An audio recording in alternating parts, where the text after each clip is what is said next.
Otters are playful and fun, but they're also having a difficult time as our climate changes. Yeah, and sometimes threats like habitat loss, food scarcity, even us humans, we could put them in dangerous situations where they have to be rehabilitated. And that's where our next guest comes in. Jess Fuji is the Sea Otter Program Director at Monterey Bay Aquarium. Now that is a cool job. Thank you so much for being with us. We really appreciate it. So your program, the one we're just talking about, helps baby otters survive the wild. But what are some of the threats and concerns that might put a baby otter in your care to begin with? Yeah, that's a great question. Sea otter pups might strand for a variety of reasons. They're very dependent on their mother when they're very young. So if they get separated because of a big storm, or if mother gets sick or injured, she might have to abandon the pup, or she might just lose track of the pup.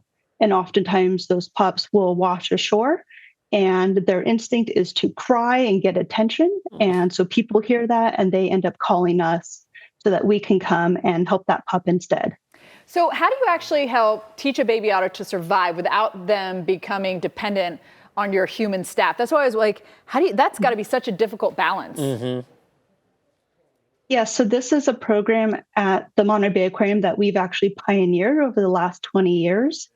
And so when humans have to take care of the pup when they're very young, we are wearing disguises. We'll actually call it our Darth Vader costume. We're wearing a kind of mask and a poncho to disguise our form, so they don't associate people with care. And then once they're old enough, we'll actually pair them with one of our non-releasable resident female sea otters, and they will adopt this pup and treat it as if it were their own and teach them all of those essential skills of how to forage, how to groom, things like that. And all with the intent to prepare them so that they can be returned back to the wild. Itch their head. It seems like they like itching their heads. They're funny. We're looking at video too while we're talking about you. Unfortunately, we learned the counter side of this. What was it? This last year, Yellowstone, this guy tried to help a bison up the ravine, and then they ended up having to euthanize it because it had contact with humans. Have you guys ever had a situation where you're wearing the disguise, but then you can't put the pups back into the wild?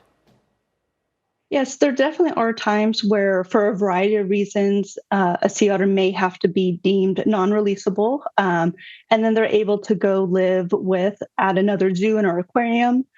Some of them may become future surrogate mothers to help that next generation, or they can act as ambassadors to folks from all over the world about the threats that they face and the importance of the health of their ecosystems. Okay. So it does happen, but everything we do is really trying to get them ready to go back out to the wild. Real quickly, in like 30 seconds, what are some ways viewers at home can help otters? Keeping their ecosystem healthy, so water runoff, things like that, as well as if you're out on the water, if you have an opportunity to be where sea otters are, keeping your distance so that they're not being disturbed is really important as well. I wish I could float as easily as an otter. They are so buoyant. Isn't it amazing? Mm-hmm. Yeah. They're great. It's really good. Jess Fuji, thank you so much for your time and your awareness. She's from the Monterey Bay Aquarium. We really appreciate your time. And again, water runoff is huge. Even if you live like way away from the ocean. Right. I love the little signs they put on some of these storm drains. It's like a dolphin. It says, "I live downstream." Yeah. Right? So just be mindful.